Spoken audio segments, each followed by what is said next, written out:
Man stoking ahead saying that D'Angelo's death is no suicide. So, Man ain't wrong about that. Stringer admitted to whacking D'Angelo because Avon had finally put the question in front of him, and because Stringer still believed the killing made sense. That is the key to the scene. Stringer is not confessing because guilt has broken him. He is not trying to repair the friendship. He is not suddenly becoming honest because he respects Avon too much to lie. He admits it because he thinks he can explain it. That is Stringer's fatal mistake. D'Angelo's death begins with a problem Stringer thinks he understands better than everyone else. D'Angelo is in prison because he took the years for the Barksdale organization. He does what the family needs him to do. He stays quiet. He protects Avon. He protects the structure. On paper, that should make him loyal. But D'Angelo is not like Weeby. Weeby can take life in prison and still know exactly who he is. He still belongs to the game. He still sees the family as the thing he serves. D'Angelo does not. D'Angelo starts seeing the family as the thing that used him. He understands that his mother pushed him to take the sentence because the organization needed him silent. He understands that Avon and Stringer can continue outside while he pays the price inside. He does not become innocent, but he becomes aware. That awareness is what scares Stringer.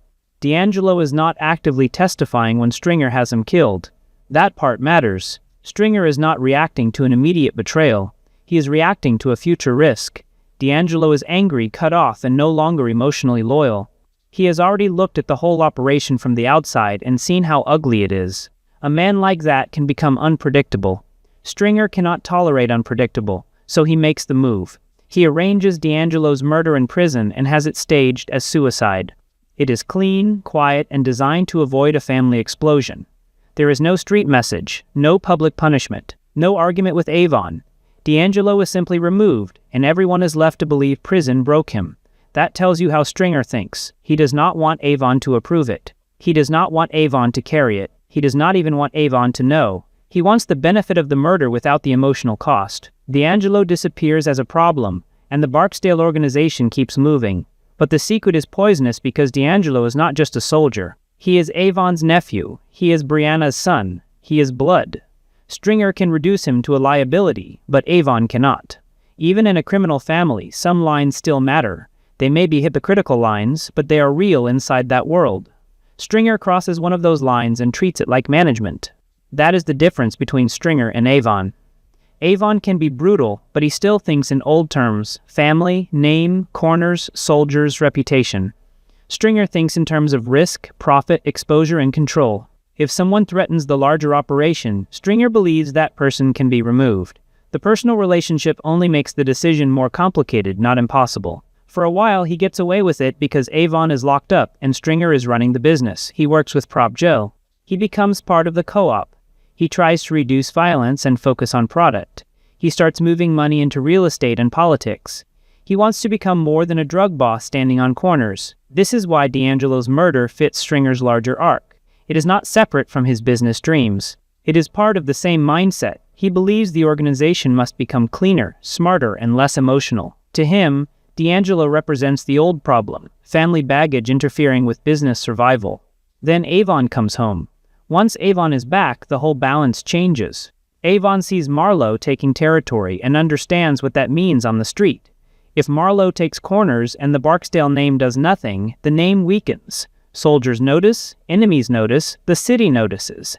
Avon does not see territory as just a place to sell drugs. He sees it as proof that his name still means something. Stringer sees the opposite. He sees a war they do not need. They have access to good product through the co-op. They can still make money without fighting over every corner. To Stringer, Avon is risking police attention, bodies, and prison time because he cannot let go of pride. This argument matters because it is the same argument behind D'Angelo's death. Avon believes reputation and loyalty hold the organization together. Stringer believes emotion creates bad decisions. Avon thinks force must be visible. Stringer thinks force should only be used when it protects the plan. D'Angelo was Stringer's version of protecting the plan. That is why the confession does not come from nowhere. By season 3, Stringer and Avon are already moving against each other. Avon wants war with Marlowe. Stringer wants to stop the war. Stringer eventually gives information to Colvin that points the police toward Avon's weapons. He does it because he thinks Avon has become a danger to the business. That is the same pattern again. D'Angelo becomes a risk, so Stringer removes him. Avon becomes a risk, so Stringer tries to contain him. In Stringer's mind, betrayal is not betrayal if it protects the larger operation. He judges the action by the result he wants, not by the loyalty he breaks. Then Brianna starts asking questions about D'Angelo's death. McNulty plants doubt in her mind by making it clear that the suicide story does not add up. Brianna already carries guilt because she helped convince D'Angelo to take the years. If her son was murdered after that, then she did not just send him to prison, she helped deliver him to the people who later killed him. That pressure reaches Avon. So when Avon confronts Stringer, the question is not casual. Avon is not asking for a rumor check. He is asking whether his closest friend killed his nephew behind his back. Stringer could still lie. He could deny it. He could act offended. He could say prison is prison and leave it there. But he does not. He admits it because he believes the logic is strong enough. This is the whole reason the scene works. Stringer thinks the explanation matters more than the emotional reality. He sees D'Angelo as weak, unstable, and dangerous. He believes D'Angelo was not going to hold up forever. He believes Avon's family attachment made him unable to see that clearly. So when he admits it, he is not only saying he did it, he is basically saying it had to be done. That is what destroys the last piece of trust. Avon can understand violence.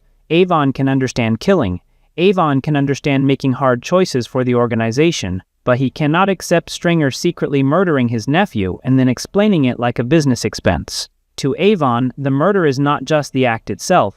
It is the fact that Stringer stood beside him afterward while hiding what he had done. Stringer wants the act judged by strategy. Avon judges it by loyalty. That is the split. Stringer also admits it because pride is involved. He has spent years thinking he is the smarter half of the partnership. Avon has the name, the street presence, and the loyalty of the soldiers. But Stringer sees himself as the man who understands where the game is going. He wants to be the one making the adult decisions. He wants to be the one who can separate feeling from leadership. So when Avon asks him about D'Angelo, Stringer does not collapse. He stands on the decision. That is pride. He is trying to show Avon that he had the courage to do what Avon would not do, but that only makes it worse. Because from Avon's side, Stringer is not brave. He is out of line. He took authority that did not belong to him.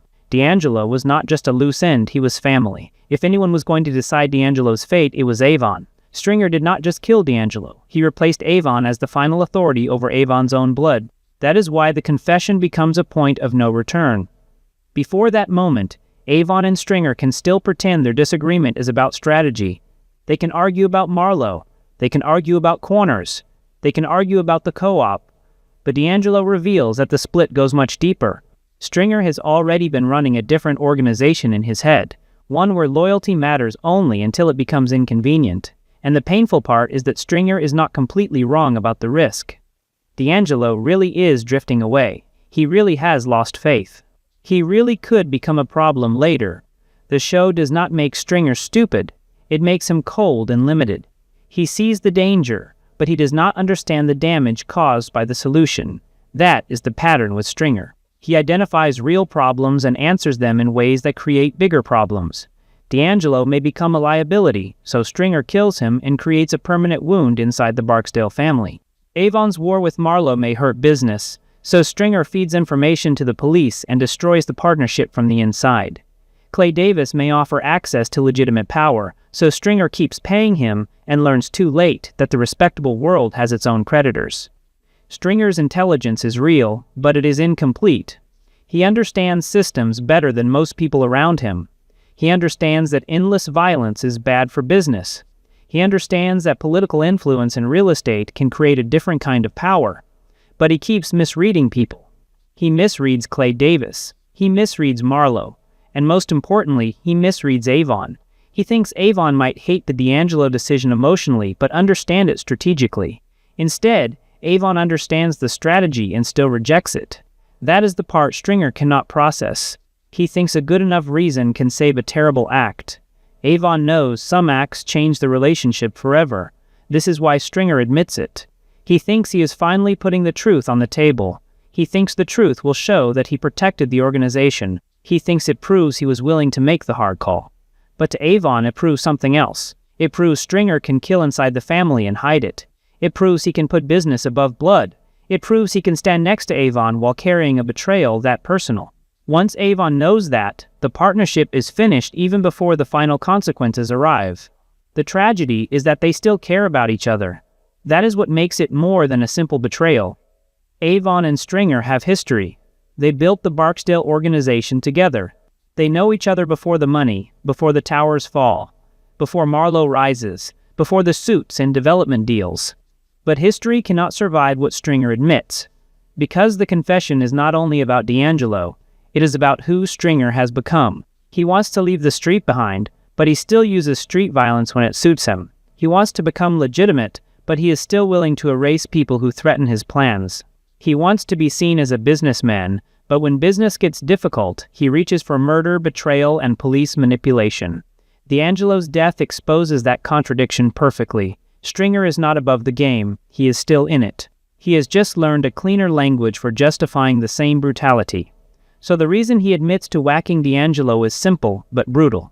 He admits it because Avon asks, because the lie is already weakening, and because Stringer still believes the murder was defensible. He thinks the reason will matter more than the betrayal. Avon hears the betrayal, and once Avon hears it, Stringer is already gone.